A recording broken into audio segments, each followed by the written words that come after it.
rescue op. Save the dinosaurs from an island that's about to explode. What could go wrong?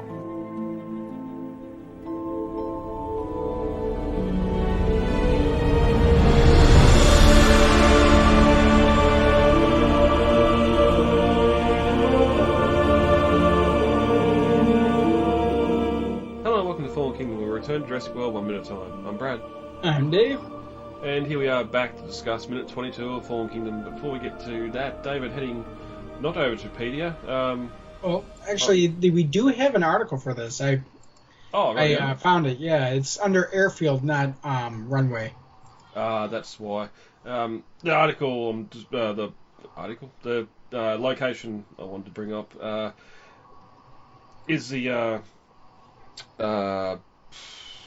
Dillingham Ranch and Dillingham Airfield on the north shore of Hawaii, where this aeroplane stuff from here and arriving on Nublar is shot, and of course it's where the airstrip from Jurassic Park 3 was shot as well. So, and if I recall, it's also where the abandoned. Yeah, it is where they passed through the abandoned Main Street set.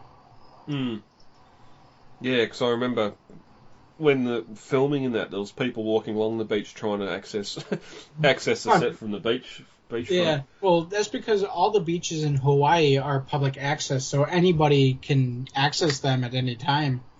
But once you step off the beach, a lot of times you end up on private property, so people... I think it's the same in California, too, actually, and it kind of became a problem because people were like, get off my beach, and they're like, no, this isn't your beach.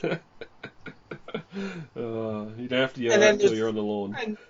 And like a similar kind of argument gets involved with rivers because technically you can't own a river. You don't own that water. You can, and so like people can get around that by like fishing in people's backyards by just staying in the river. Well, yeah, I know there's an easement either side of the river, depending on the size of the river, but you are allowed to, say, kayak down a river and camp on the embankment. You're just not allowed to go within, say, 20 yards from the water's edge or something, so depending on the size of the river, even though property owners don't like it. And you get idiots that leave rubbish and that behind it. It's a mess. But this is actually an active airfield as well. There's an abandoned airstrip that they used that kind of comes off the main branch of the runways. That was what they used in Jurassic Park 3 and as well as Fallen Kingdom. Mm-hmm. Yep, so we're going to see more of that in the minutes to come when we finally get to Nublar. I'll post a link up to Pedia here in the run sheet so I can go up with the episode, and you can head over to jurassic-pedia.com and check it out. Mm-hmm. Relax. You're more likely to die riding on a horse than in a plane. No, I'm not, because I won't get on a horse. My chances are 0. Planes are the safest way to travel. You call this a plane? My cousin has a drone bigger than this. Alright, Dave, ready to get into minute 22? Sure am. Alright, minute 22 of Fallen Kingdom opens with Owen watching a video and ends with Franklin freaky flying. Scared of flying. As we continue into minute 22, Owen looks surprised at the camera operator.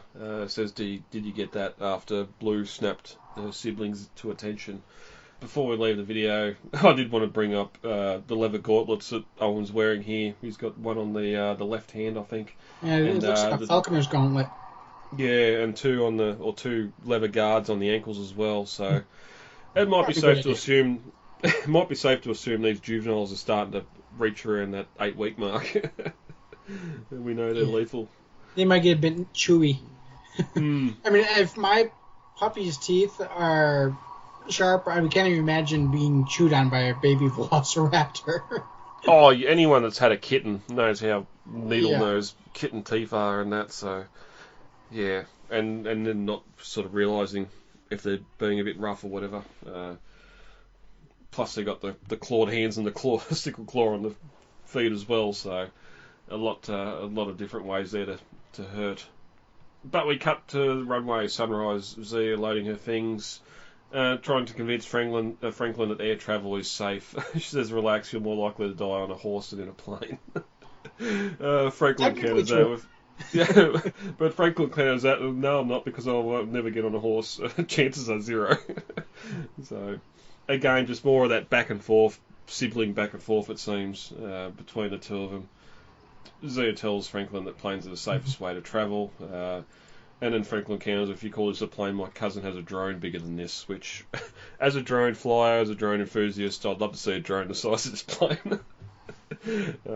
The ones they're building to the size of this plane are the ones that can actually transport you around, the solo ones they're working on at the moment. But I suppose I haven't brought up this plane. I think this is a parachuting plane that actually operates on Hawaii at a nearby airfield, so much like the Novak 2, the Bowman's yacht we see in The Lost World was a ferry ship from Hawaii. Again, here we're using some local hardware to show off in the film. Mm-hmm. I do have to question, though, when Owen pops up in the back here, was he just sleeping on the plane all night, or... Well, again, we mentioned when Claire leaves, she doesn't tell him what time the thing's leaving, so he might have come to his decision at whatever hour it was at night time, and then gone, rightio, I'm getting there. How he gets there and doesn't have a car, his pickup truck sitting around somewhere for her to see, if he got someone to drop her off. Maybe a little bit too early for Uber in this area. I don't know if they've got Uber there yet, but yeah, because as the two are bickering, Claire's sitting here looking out for any signs of Owen, but doesn't really see anything. And it's weird the way this is shot, because the plane looks like it's just sitting on a runway. Mm-hmm. Obviously, a country runway. There's no buildings, there's no infrastructure whatsoever. Whereas in the novel, it's actually described as being in the town. But we'll get to that. I do like the little bit of an underscore here with the score, a bit of that Lost World callback with the drums, but it quickly deteriorates into the Jurassic World sort of Owen on the bike with the Raptor Squad theme. But yeah, Claire sits down deep in thought, and that's when Owen sits up from the back seat, where it seems like he was sleeping. So how long he's been here, we don't know, unfortunately. But he does say, I don't think you were ever going to show up. As Zia and Franklin come on board, introductions all round. Franklin sits in his chair, nervously putting his seatbelt on, then holding his bag. Owen asks if he's a nervous flyer, and Franklin replies, "Would you ride a 1,000-pound horse that's been abused all its life?" And as yes, ends, I probably would. I don't know about 1,000 pounds. That sounds like a very big horse. I was thinking his motorcycle. Yeah. Well, probably not 1,000, but still. Maybe 1,000 cc. Not a horsepower. As the minute ends, Owen recounts that one time that he rode his motorcycle through a jungle with a pack of raptors, and we get the conclusion to that conversation next minute. They are not compatible. No, not compatible at all. It's weird. It's raptors, not velociraptors, but I suppose if you're going to say raptors in the Jurassic franchise, you know exactly what it is until we get to the Velociraptors anyway. But again, not a lot happening here in this minute. Still just setting up, getting to the islands, getting everyone together. Looking briefly into novel comparisons, as Owen watched the old video, he smiled to himself, remembering how it felt to be with these animals more than 3 years ago. And he realised that he had no choice. If Blue was in danger, Owen had to save her. So maybe a little bit of white knighting-ness there to go in and save the day. But did you have anything on that? I was going to say that returning to the Ibis briefly, we've discussed this, I think, a couple of times about how the rest of the Raptors only listened because of Blue, and how this movie kind of continues the research that we saw Owen conducting in Jurassic World and gives us a visual application of it. We do get Maisie looking at Blue videos later in the film too, don't we? Yeah. We'll see what that adds when we get there as well. The plane's said to be at a small airport in Novato, California. Air crews are taking these bags and loading into the plane. the plane's said to have been supplied by Lockwood, so we don't really get any idea. We know, as Claire said, there's a charter flight here. Obviously, Mills would have had to have organised it. Weird, everyone's here in the one spot, getting on the plane like you think it would have flown from Washington to pick Zia and Franklin up, then come here to get Claire and Owen. Maybe it did. Maybe it was a connecting flight. They've got off because this isn't a regional flying plane. Obviously, it's just a charter. No, and Novato is honestly kind of far from the Sierra Nevadas. Oh. It's like on the other side of it. It's on the coast. It's near just north of San Francisco. Well, then we've got to go back to the whole, how far is Nublar to the south? Is this plane getting there in one flight? Are we flying from here to Costa Rica first, then out? That whole thing we go through every time we see an aircraft leaving the mainland and going to one of the islands. Because it's.